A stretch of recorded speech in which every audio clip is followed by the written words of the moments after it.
Hello chess friends and welcome to your Out of Chess channel and welcome to another brilliant and spectacular game performed by the strongest chess engine in the world.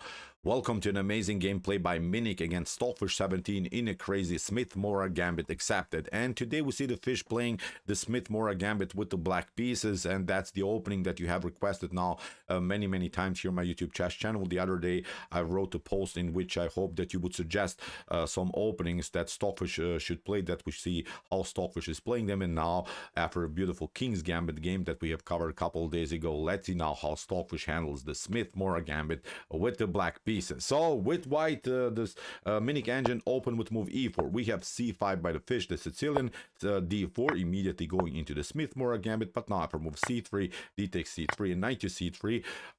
What white is hoping for to get in the Smith-Morra Gambit is of course our open files, open diagonals. Already the knight is out, so now after a couple more moves, white will build, I think, enormous pressure with the piece activity. I think the piece activity is something that should be useful in white continuation, so it's, I think, the main compensation for the lost pawn in the early stage of the opening. So we have now knight to c6, knight to f3. We have now the move e6, and after bishop to c4, Stockfish goes now, interestingly, here in this so-called Scheveningen formation, like in the Scheveningen, the common Scheveningen and Sicilian. The idea is clear. The pawn structure of blacks here, the move e6 and d6, is simply restricting so far the minor piece activity of white. So black is not allowing here white to have some kind of a great attack here on the 5th rank. So we have now castling, bishop to e7, queen to e2. The idea about this move, I think, is pretty clear. White is trying to get the rook on the d file and slowly but surely push somehow the pawn to e5, put more pressure against the queen on d8. Stockfish continues with knight to f6. We have rook to d1, and now Stockfish simply locks the d file with the move bishop to d7. So far this pawn is protected, but now comes the main issue for black. Of course, the main weakness now in the Scheveningen formation that black built here is the weak d6 pawn. So this move, bishop to f4, forces basically here black to push the pawn to e5 after bishop to g5. Okay, you have solved maybe some tactical problems around the square d6, but now strategically black has some tough time to defend the d5 square, and also in long terms the d6 pawn could be a weakness. Now this Scheveningen structure changed into a sort of a Najdorf structure, but with the same plans, with the same issues. I think like in the Najdorf, black has now to defend the d5 square and also the d6 backward pawn. We have bishop to g4, bishop to e3. Good moves, I would say here, good defensive move by Stockfish, because the move bishop to g4 was actually a huge threat. Knight to d4 could have been played here by black, so that's why Minic has to now cover the d4 square. We have now castling, and now what should you do here from white's perspective? For instance, if h3 happens, if maybe you get this line, I would suggest you, and here also Stockfish suggests, that you go with bishop to e6. And I wanted to show you now really a tricky idea after bishop to e6 and f takes e6. It seems so maybe that black should not go into this line, because now you have a weak e6 pawn, and maybe this weakness could be attacked with queen to c4. This wasn't played in the game, but I think really that we should study also really some important opening theory here. Then you can protect it with queen to c8, and even if knight to g5 happens, then you can play this one, knight to d8, simply protect further your pawn. And even after a couple of trades of queens and knight to b5, it seems so that maybe both of these pawns could be taken. But now you play a tricky a6, and after knight to d6, rook to c6. Actually, look at this, the knight gets trapped on d6. The knight doesn't have any squares at all. All of the squares are taken, so in the next move, I would think black will simply win a piece. So it's, I think, game over here for white. So this whole h3, bishop to e6, and then bishop takes e6 concept by white is not something that should bother, I think, here black in the continuation of the game. So that's why rook from a to c1 by Minic. Stockfish continues with theoretical novelty, bishop to h5. which has surprisingly never been played in chess history. I'm not sure why. This move makes perfect sense. First of all, we're staying, of course, on this diagonal, and if something changes, we could have also a great attack against the e4 pawn. We have now h3, queen to d7, we have knight to d5, and now rook from f to c8. We're competing simply on the only open file against this rook, and with this whole maneuver, queen to d7, rook from f to c8, Stockfish is trying to get the queen here and also the queen to f8 and simply support further the backward pawn on d6, which is, I think, great defensive strategy so far in the early stage here for black. If, for instance, knight to e7 happens, this should not bother you. Then queen to e7 in bishop to g5 can be met again with this tricky idea with the move knight to d4. So this would be again a much better continuation here for white. So after rook from f to c8, that's why knight takes f6, bishop to f6, but now Minic continues simply further pressure here on the d file, but also here on the c file. We have now rook to d8, Stockfish retreats. Now with the rook is now competing simply for the d6 pawn. We have now rook to c2, Minic is trying maybe in some lines to build the battery and simply continue the pressure against the main strategic disadvantage in black's position. Bishop to g6, now comes this idea, and now bishop to c5. Queen to c7 protects so far everything. This pawn cannot be taken, of course, because it's twice protected. So that's why bishop to a3, rook from a to c8. We have now rook from c to d2, and you see now in the beginning it becomes really sharp battle for the d6 pawn. Stockfish retreats to e7. We have bishop to d5, a6, and now g4. Here Minic is putting out more pressure against this bishop on g6, is trying in some lines maybe even to play the move h4 and maybe h5, simply trap the bishop on g6. Stockfish continues now with queen to d7. If bishop to c6 happens, then we can of course pick it up with the queen, and still everything is well protected here around the square d6. We have queen to d7, bishop to b3, queen to c7, bishop to d5. We have now repetition, and now finally Stockfish decides to go with the queen here to e8. What should you do? It seems tempting maybe to grab now finally the pawn on d6, but look at this. Again, Stockfish calculated everything in a great way. Then bishop to d6, rook to d6 leads now into this line. Knight to d4 disconnects now here both of these rooks. It comes of course with an attack against the queen, so you cannot pick up the rook because knight takes e2 comes with a check, game over. So you would be forced after knight to d4 to play knight takes d4, but then we can grab here the rook, and the position is collapsing here for white. White lost the exchange and eventually will of course lose the game. So that's why after queen to e8 we have king to h2, and now queen to f8. So far a great protection of the d6 weakness. We have now h4. Minic continues now with this aggressive plan, and now h6, creating of course some breathing spaces for the light square bishop. But Minic continues the pressure. Stockfish retreats, bishop to d5, an attack against the knight, but now bishop to f6. Here Stockfish can afford again to move the piece because the d file is now locked by the bishop on d5. And even if bishop to c6 happens, as we mentioned, we have always this defensive resource, rook to c6, and still this pawn is protected. So nothing spectacular is going on. After bishop to f6, that's why Minic tried to retreat, and now Stockfish says, okay, so far I brought my pieces really on the optimal squares. I cannot really push anything here. Stockfish this makes now, I think, a huge decision in the game. Plays now a brilliant knight to d4. Simply disconnects now all of the attacking chances here by white on the d file. After knight to d5, e takes d5, e takes d4, pardon me. Okay, you have a double pawn structure here. It's not the point about that, but this pawn is really unpleasant, and look how Stockfish will create now really madness all over the board. So after e takes d4, we have f4 by Minic. Minic has now great expansion on this side of the board, but Stockfish plays now calm queen to e8, a counterattack against the weak pawn on e4. Minic has to after queen to e8 to protect it with bishop to d5. We have now queen to d7, protecting now the pawn on b7, and in some lines also trying to go for this weakness on g4. That's why king to g3 by Minic, protecting now this pawn. a5 by the fish, rook to c2, rook takes c2, queen to c2, and now a rook to c8. In this whole tactical battle, Stockfish somehow won the battle on the c file, which is now very important because, of course, it's the only open file. We have now queen to e2 and now a calm king to h8. First of all, improving the position of the king because the king is a little bit also endangered by the bishop's activity by the bishop on d5. Rook to d3 by Minic, rook to c1.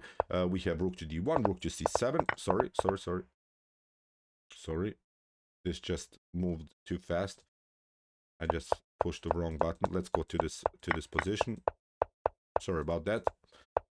So after a couple of trades of rooks, we have now this move king to h8, rook to d3, Stockfish played rook to c1, rook to d1, we have rook to c7, and now king to f3. Minic simply can go with the king here towards the center of the board because these pawns are still sort of a shield in front of white's king. But now for rook to c8, queen to d2, now it was a positional Stockfish, now comes the tactical beast, now comes the tactical Stockfish. Here Minic plays an attack against this pawn on a5, and Stockfish simply doesn't count material. Stockfish notices that the king on f3 is somehow endangered. Maybe not immediately, but many spaces can be attacked here behind white's kings, and that's now a huge tactical problem in the continuation of the game. So Stockfish plays first of all the aggressive b5, which is really great, which is threatening, of course, the move b4. Minic takes now the pawn, but now comes the huge threat with rook to c2, and you see now this rook on c2 is now not allowing this king to breathe. And believe me or not, with this move rook to c2, Stockfish builds an amazing checkmate pattern when, for instance, the bishop comes here and also rook to f2. So if you could just imagine this position, bishop to h4 and then rook to f2 is actually a checkmate because still this unpleasant pawn on d4 is controlling this square. So see, a very tricky position. For instance, if you try queen to a8 to attack the king, we can simply cover with the bishop, and you're trying maybe to trade off queens. Black should not trade off queens in this particular position. Black should go for this plan with bishop to h4 and checkmate on f2. So white would be forced to play rook to f1, but now you don't trade off queens again because black is now on the attacking side. And maybe you can try now bishop to f7, but then rook to c7 disconnects again the queen from the defense of the bishop, so the game should be over. Even if you try to further trade off the queens, then again queen to c7, you're trying again to trade off the queens, then we go with the queen here, and when the queen comes on the second rank again, the position is simply collapsing here for white. So this is not working. After rook to c2, that Stockfish played, that's why queen to b6. Stockfish continues now with bishop to g8, queen to b7. Minic is desperately now trying to trade off the queens, but now Stockfish plays the same plan. Bishop to h4. Let's see again, even if you try queen to d7, then rook to f2 is really brutal checkmate pattern that Stockfish performed here. So here after bishop to h4, we have now rook to f1. Minic has to now to cover now again. We have now the similar tactical problems that we have discussed earlier. Even if you try, as we mentioned, queen to a8, then queen to f6 can happen. Maybe you're trying to get the queen here on f8, but now you play d3, and now even if this pawn is taken, the queen is coming into the game, the position is collapsing, you have to now sacrifice the piece. We'll of course take it, and after a couple of maybe trades of queens, this is completely winning position. Black has the extra piece, nothing can be done here for Minic. After queen to d8, that's why queen takes b5. Minic grabs now another pawn, but now rook to h2. Stockfish is trying now also to get the rook here on the third rank, maybe attack the king further, and somehow include the queen into the attack through the c file. We have now bishop to b3. Interesting tactical line happens if you play bishop to c4. If bishop to c4 happens, then the winning idea is here stunning queen to c8, and after bishop to d6, maybe this could be a move.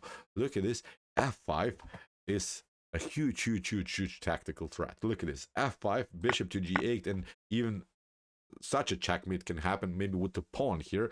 F takes g4 is also very stunning checkmate. This square is taken, this square is taken, all of the squares on the second rank are taken.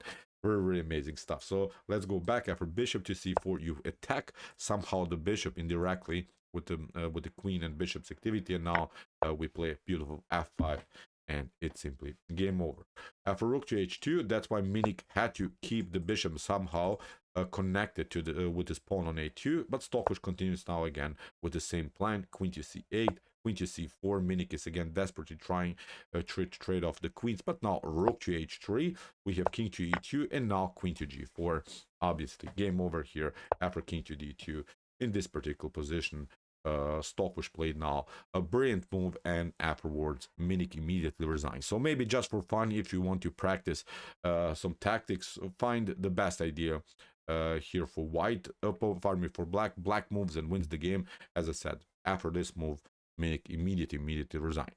One of the easiest ideas is to play, of course, queen to g2 is perfectly fine, but there is even a better choice I would love for you maybe to practice now some tactics. So what would you do now in this particular position?